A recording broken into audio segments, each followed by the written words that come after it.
Hello everybody, welcome back to Dragon Age Origins. Today we're going to be headed to the city of Denerim, where we have a bunch of quests, both main and side, to complete. But before we do, we're going to check in with our party members here and see how everybody is doing. So let's start off with Sten. You called. Let's say, why were you imprisoned? I caged myself. A weak mind is a deadly foe, as you are no doubt aware. What exactly happened? I came to your lands with 7 of the Beresad, my brothers, to seek answers about the Blight. We made our way across the Ferelden countryside without incident, seeing nothing of the threat we were sent to observe. Until the night we camped by Lake Calenhad. They came from everywhere.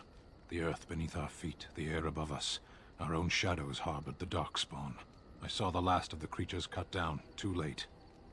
I fell. What happened to the other Kunari? I am told no others survived. I don't know how long I lay on the battlefield among the dead, nor do I know how the farmers found me. I only know that when I woke I was no longer among my brothers, and my sword was gone from my hand. What did you do? I searched for it, and when that failed I asked my rescuers what had become of it. And then? I killed them. With my bare hands. Oh dear. I knew they didn't have the blade. They had no reason to lie to me. I panicked. Unthinking, I struck them down. You panicked over a lost blade? That sword was made for my hand alone. I have carried it from the day I was set into the Beresad. I was to die wielding it for my people. Even if I could cross Ferelden and Tevinter unarmed and alone to bring my report to the Arishok, I would be slain on sight by the Antam. They would know me as soulless, a deserter. No soldier would cast aside his blade while he drew breath. Well, that's a little dramatic, isn't it? How can your people possibly think that way? We know who we are, and what we are meant to be. Where did you fight the Darkspawn? Near Lake Calenhad. Well, don't worry, we'll go find the sword. Perhaps those words are empty, but thank you all the same. Alright, that's a new quest. Try to find Sten's sword. That's pretty wild. The sword is literally tied to their identity, so much so that he just went berserk when he couldn't find it. So, that's some interesting tidbits about Sten's backstory. Let's talk to Alistair in his cool Paladin armor here. Templar armor, sorry. I have some questions. Of course. I'll say, why have you remained a Templar if you hate the Chantry? Have you seen the uniform? It's not only stylish, but well made. I'm a sucker for good tailoring. Oh, I don't think I've ever seen you actually wearing it, though. I keep it hidden under my pillow. Sometimes I'll take it out just so I can hug it fondly and remember the good old days. Brings a tear to the eyes, you know. And what's the real reason? You don't really want to know about my being a Templar, do you? It's really quite boring. I'll say I do really want to know, yes. I want to know more about you. Poke, poke, poke. Tell me everything about your life, Alistair. All right, if you insist. It's not like we have anything better to do, right? The truth of the matter is that I did hate going to the monastery. The initiates from poor families thought I put on airs, while the noble ones called me a bastard and ignored me. I felt like Al-Eamon had cast me off, unwanted, and I was determined to be bitter. But I took some solace in the training itself, I guess. I was actually quite good at it. What did you enjoy about the training? The education, mostly, but also the discipline. You need Muffins, to have a stop barking! disciplined mind in order to use the abilities we have. It was difficult, but rewarding. I never really felt at home anywhere, though, until I joined the Grey Wardens.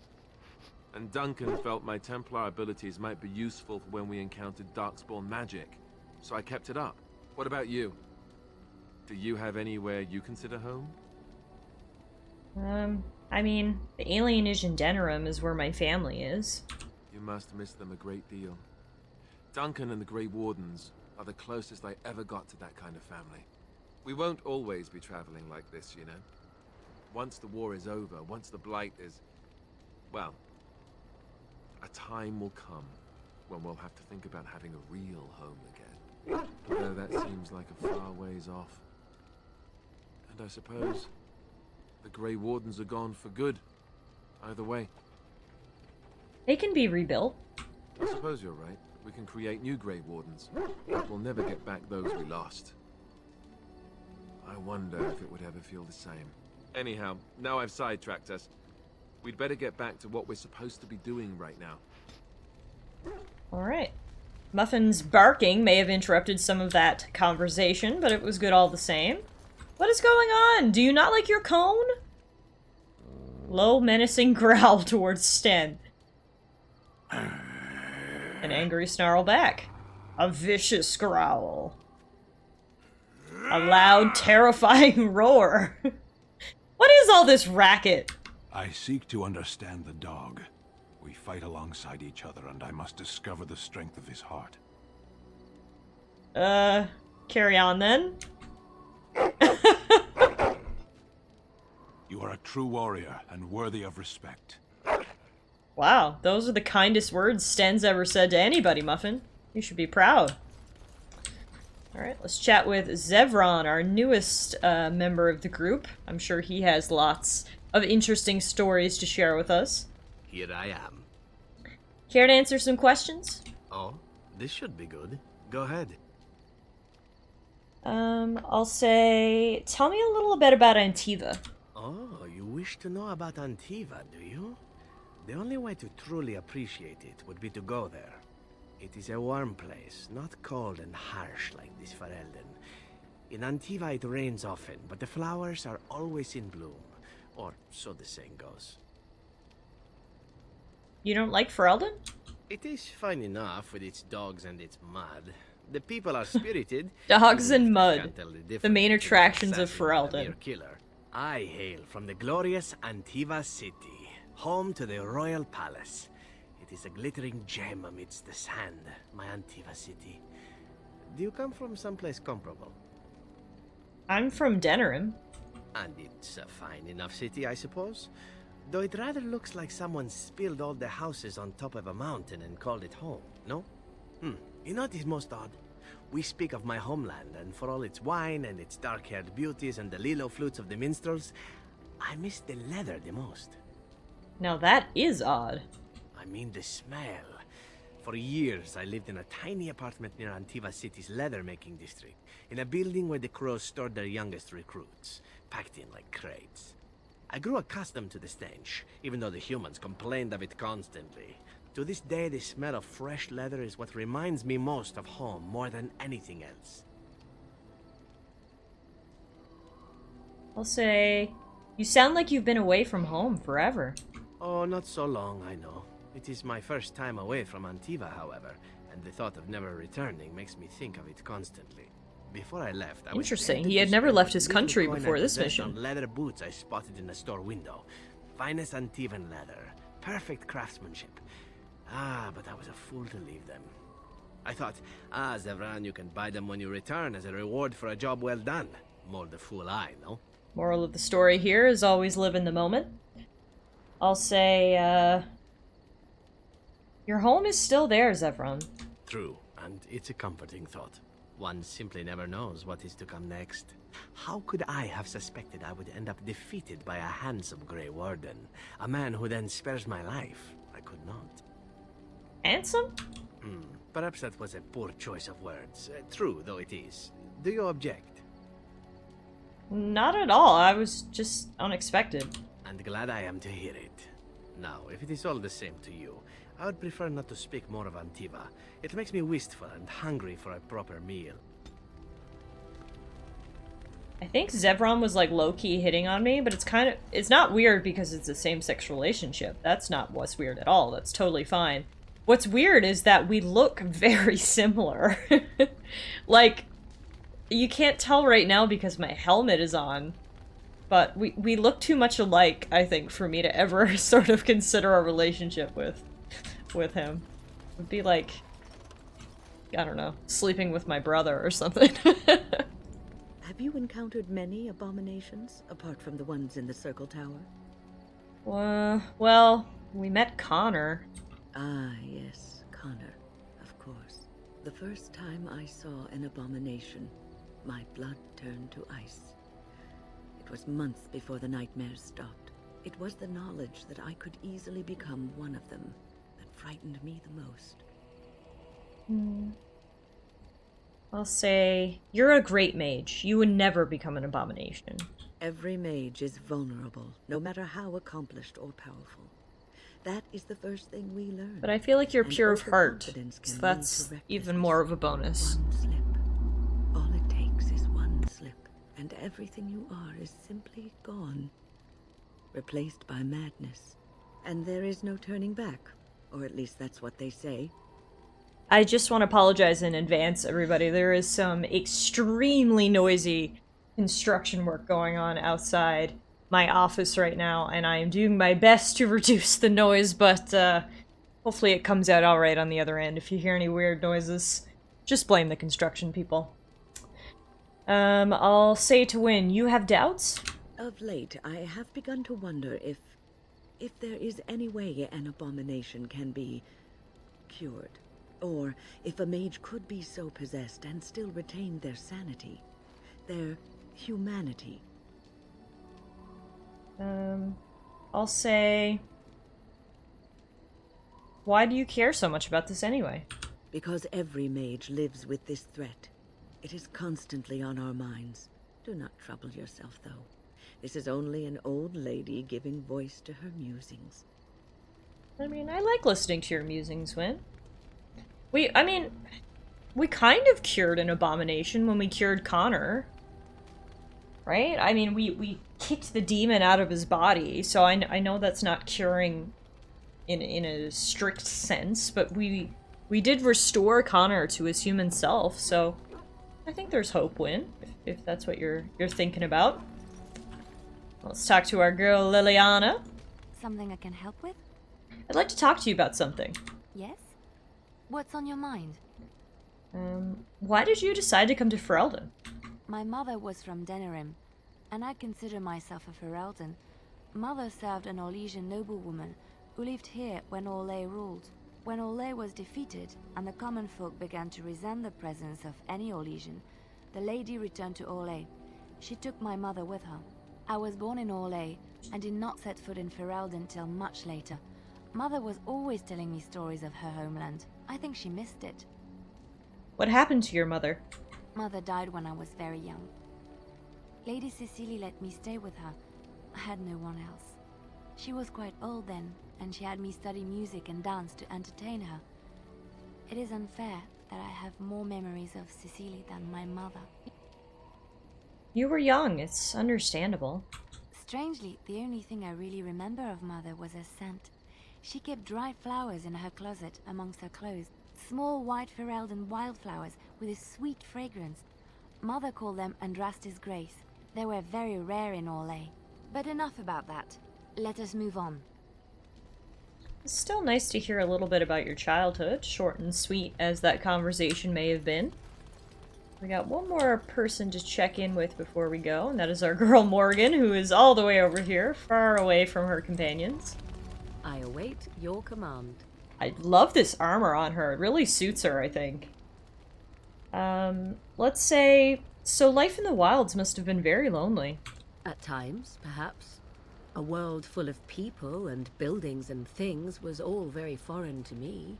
If I wished companionship, I ran with the wolves and flew with the birds. If I spoke, 'twas to the trees. I'll say... Did they speak back? Don't be foolish. I recall the first time I crept beyond the edge of the wilds. I did so in animal form, remaining in the shadows and watching these strange townsfolk from afar. I happened upon a noblewoman by her carriage, adorned in sparkling garments the likes of which I had never before seen. I was dazzled. This, to me, seemed what true wealth and beauty must be. I snuck up behind her and stole a hand mirror from the carriage. 'Twas encrusted in gold and crystalline gemstones, and I hugged it to my chest with delight as I sped back to the wilds. What happened then? Flemeth was furious with me. I was a child and had not yet come into my full power, and I had risked discovery for the sake of a pretty bauble. To teach me a lesson, Flemeth took the mirror and smashed it upon the Oh, ground. that's actually kind of sad. I was heartbroken. But you were just a child. That's harsh. And a foolish one. Flemeth was right to break me of my fascination. Beauty and love are fleeting and have no meaning. Survival has meaning. Power has meaning. Without those lessons, I would not be here today, as difficult as they might have been. But you don't need to live that way any longer. Do I not? I am still an apostate mage, even if I have left the wilds. The Darkspawn are yet undefeated. No, there is much that remains. To return to your original question, perhaps my time in the wilds was indeed lonely. But such was how it had to be. I find myself at times wondering what might have become of the girl with the beautiful golden mirror, but such fantasies have no place amidst reality. Interesting. One thing that's really great about this game is all the companions are so different. They have such varied backstories, but they're all so deep. You've learned so much about them through the course of your journey, so I take the opportunity to chat with everyone whenever I can. But with our rounds done, we are going to head off to Denerim. We have the Friends of Red Jenny quest there, the Dereliction of Duty quest, Grease the Wheels quest, and the main quest, of course, the Urn of Sacred Ashes. We also have the companion quest to find Alistair's family. So we got a ton to do in Denerim. Plus, we have not been back to Denerim since my wedding day, which is weird to say, and since our induction into the Grey Warden, so I'm sure, well, I hope we'll get the opportunity to drop back and visit our family and friends again and see how everything has been going there in the alienage. So let's get our party together of Liliana, Alistair, and Wynne. And we are going to head to Denerim. Ferelden's largest city and main port, it is also the location of the royal palace.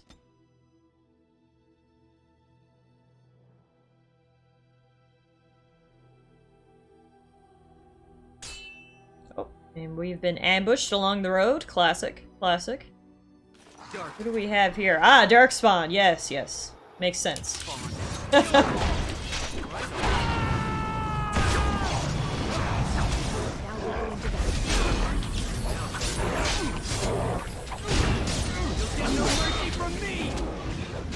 Okay, so what looked like a regular Darkspawn ambush was low-key the hardest fight that I've had yet in this game. I've died, I think, 6 times so far. For your viewing pleasure, I decided to cut those parts out of this video. But these Darkspawn were really dug in here. And they've got traps. Oh man, luckily there's only 2 left right now, but I'll tell you, this Darkspawn ambush on the road to Denerim was tough.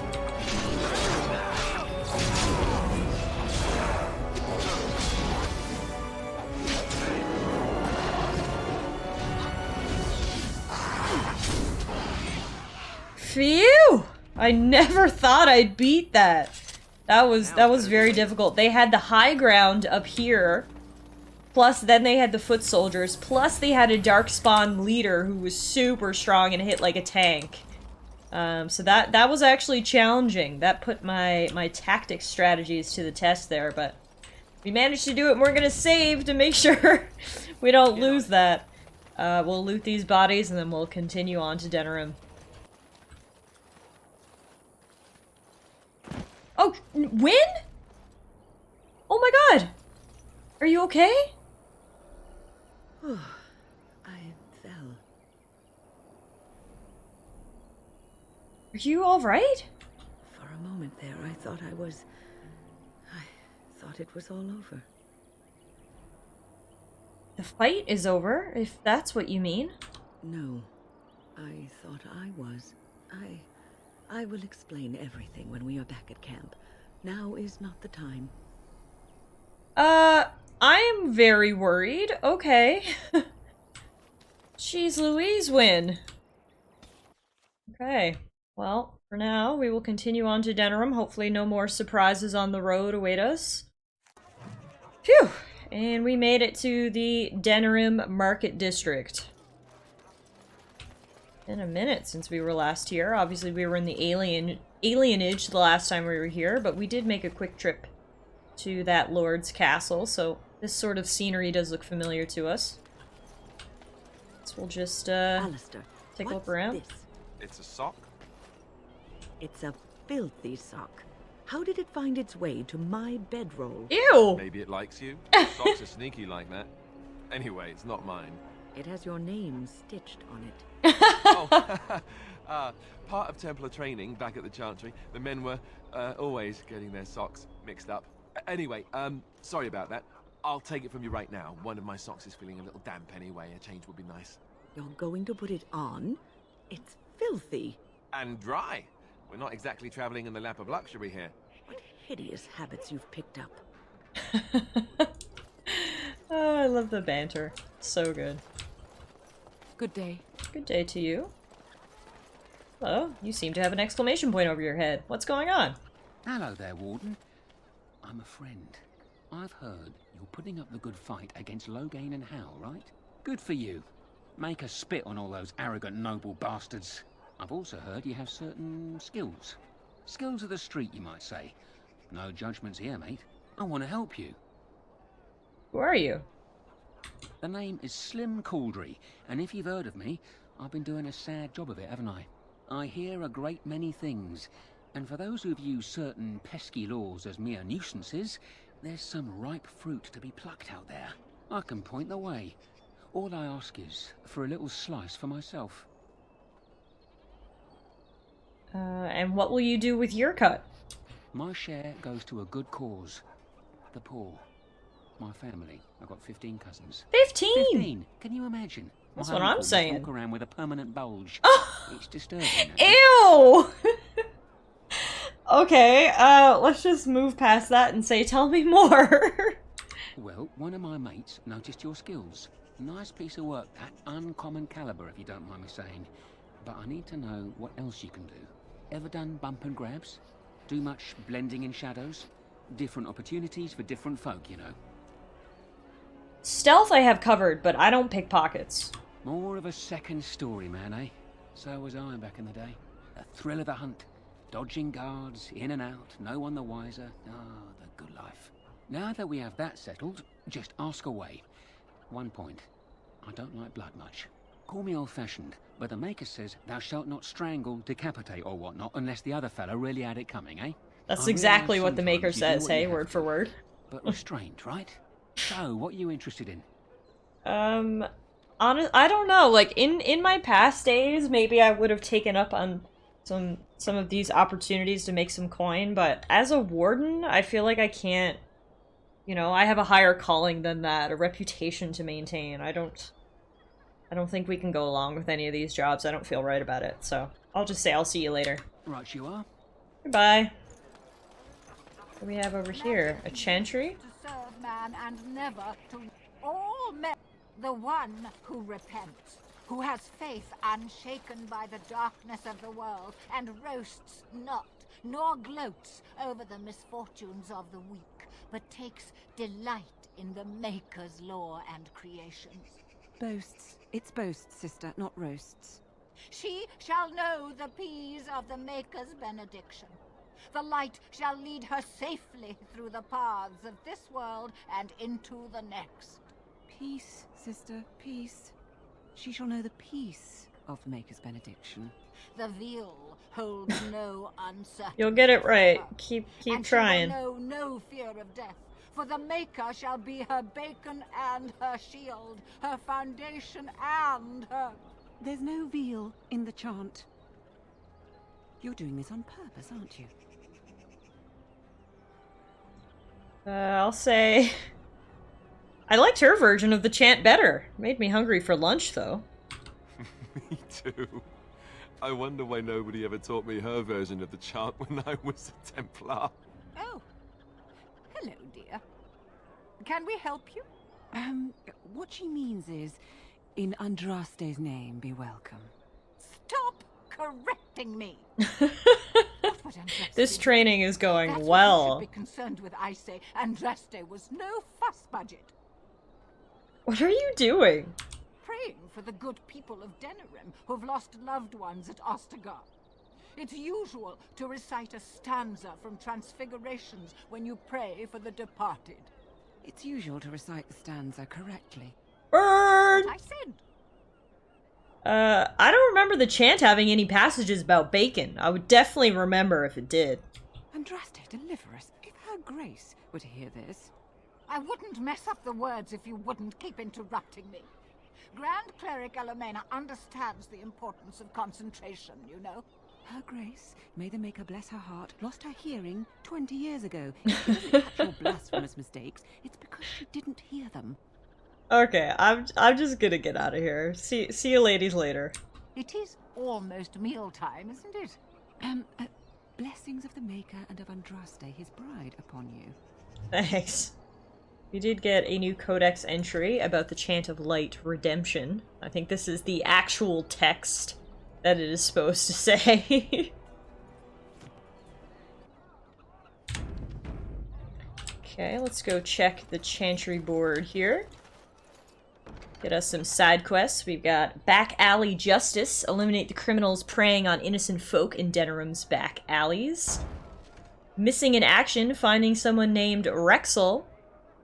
Recently, our hearts were lifted when many survivors of the Battle of Ostagar returned to us. Maker bless these men and women and have mercy on those who fell defending our children from the Blight. Sadly, one of those heroes has gone missing. Rexel served in Terran Loghain's vanguard with distinction. Upon his return, his wife said he was prone to quiet reflection and frequented the local taverns. One afternoon, he left his home and never returned. We'll have to find Rexel. We've got a request from Master Fazil of the esteemed Guild of Free Sailors, who has informed this chanter that while about guild business, he was waylaid by bandits. Oh no! He lost many valuables, but in particular, an antique sextant was removed forcibly from his person. This sextant is of considerable symbolic value, as it belonged to the first guild master of the Free Sailors. To get that back for him. And finally, Loghain's push. Brothers and sisters, word has arrived of an imminent conflict. Terran Loghain's honored forces continue to root out threats to our nation, and their actions deserve support from the common people. While it is unusual to post troop movements to the public board, I believe it is necessary for brethren near the affected area to respect the honored Terran by aiding his troops. Provide whatever comfort you feel they deserve, and Ferelden will be the stronger for it. Yeah, sure, we'll provide them with comfort. Thank you for telling me exactly where they are, Brother Nigel. We definitely won't use that information for evil. And then we've got Sister Justine here. Strange that matters can be so tumultuous and yet the day still be so bright. Oh, my pardon. Just thinking aloud. Are you here for the Chanter's board? How did you know? Well-armed individuals that visit the rectory tend to be here for that. Chanter Rosamond is tireless and resolute in her duties. I'm sure you can find something of interest on her board. What do you do here? I am Sister Justine, curator of the reliquary of this chantry. Pride again. It is hard to live up to the example of Andraste. What's a curator do? The archivist tends the books, and I tend the sacred relics. I also search for more to add to our collection, which is more difficult than it sounds. There are still relics to be found after all these years? My thought exactly. But I'm perpetually amazed at how quickly people accept fantastic claims at face value.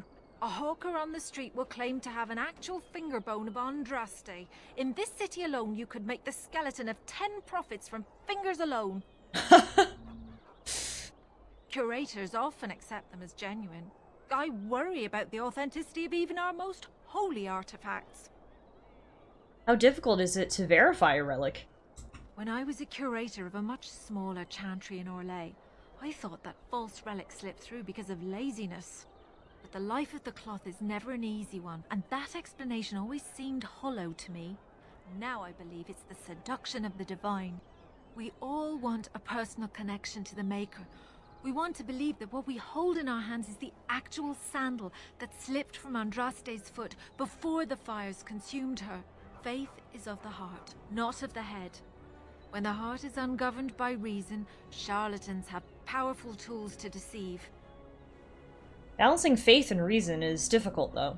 and often close to heretical. But I believe that the truth only increases the awe of the Maker and his prophet, not demean it. Even false symbols have the power to inspire, but it seems every year we fall more out of touch with the real Andraste. How many real relics have you found? Well, there's one that might be real. I couldn't prove it wasn't. Perhaps you can understand my skepticism. So many claims, so few truths. Do you think the Urn of Sacred Ashes is real? Certainly. My research indicates that all of the ashes Okay, were that's good gathered into news, a pot 'cause that or is the urn, relic we're but looking it's for. been lost for centuries. That doesn't stop hawkers from selling pinches of the ashes of Andraste to gullible pilgrims. The real ashes may still be hidden somewhere, though it's possible the urn broke. Alright, I've gotta go. Farewell. Of course, enjoy your visit to the Chantry. She was a nice lady, Sister Justine. In the name of Andraste, Bride of the Maker, be welcome in this house. While the cathedral is closed, if you need to make wedding or funeral arrangements, you'll have to talk to Sister Olma. Did someone die? I remember a funeral. King Kalen died, remember? Along with most of the army at Ostergard. Poor guy. Maker guide them all. Why is the cathedral closed? That which you fear, living in the shadow of death alone, I have seen it is only a cloud passing before the sun. The death toll at Ostergard was staggering. We've had a funeral every day for a lost son or daughter of Denerim, and we've many more yet to hold. What's wrong with your friend? Are they singing the chant now? It's a funeral, isn't it? He should have retired to Val Royeaux years ago, but he wanted to stay and serve the remainder of his days in his homeland. It's the lyrium that does this. Oh right, lyrium causes dementia, one of its side effects. We did learn about that. If lyrium did this to him, why doesn't he stop taking it? He wouldn't be a Templar anymore. Blessed are they who stand before the corrupt and the wicked, and do not falter. He doesn't forget who he is, even if he can't remember anything else. Alright, well, I'll come back later. May the light of the Maker guide your steps. Got a Codex entry about the Templars. Often portrayed as stoic and grim, the Order of Templars was created as the martial arm of the Chantry. Armed with the ability to dispel and resist magic in addition to their formidable combat talents, the Templars are uniquely qualified to act as both a foil for apostates, mages who refuse to submit to the authority of the Circle, and a first line of defense against the dark powers of blood mages and abominations. While mages often resent the Templars as symbols of the Chantry's control over magic, the people of Thedas see them as saviors and holy warriors, champions of all that is good, armed with piety enough to protect the world from the ravages of foul magic. In reality, the Chantry's militant arm looks first for skilled warriors with unshakable faith in the Maker, with a flawless moral center as a secondary concern. Templars must carry out their duty with an emotional distance, and the Order of Templars prefers soldiers with religious fervor and absolute loyalty over paragons of virtue who might question orders when it comes time to make difficult choices. The Templars' power derives from the substance lyrium, a mineral believed to be the raw element of creation. While mages use lyrium in their arcane spells and rituals, Templars ingest the primordial mineral to enhance their abilities to resist and dispel magic. Lyrium use is regulated by the Chantry, but some Templars suffer from lyrium addiction, the effects of which include paranoia, obsession, and dementia. Templars knowingly submit themselves to this treatment in the service of the Order and the Maker. It is this sense of ruthless piety that most frightens mages when they draw the Templars' attention. When the Templars are sent to eliminate a possible blood mage, there is no reasoning with them, and if the Templars are prepared, the mage's magic is all but useless. Driven by their faith, the Templars are one of the most feared and respected forces in Thedas. There you go, guys. We made it to Denrim and made sort of a detour into the Chantry here and learned lots about the goings-on of the Chantry and the Templars. So we will call it a day for this episode here, now that we have made it safely to Denerim. We've got a ton to do here in this city, lots of quests to tackle, and we will pick up right from here next time. So thanks everyone for watching, and I'll see you at the next episode of Dragon Age Origins.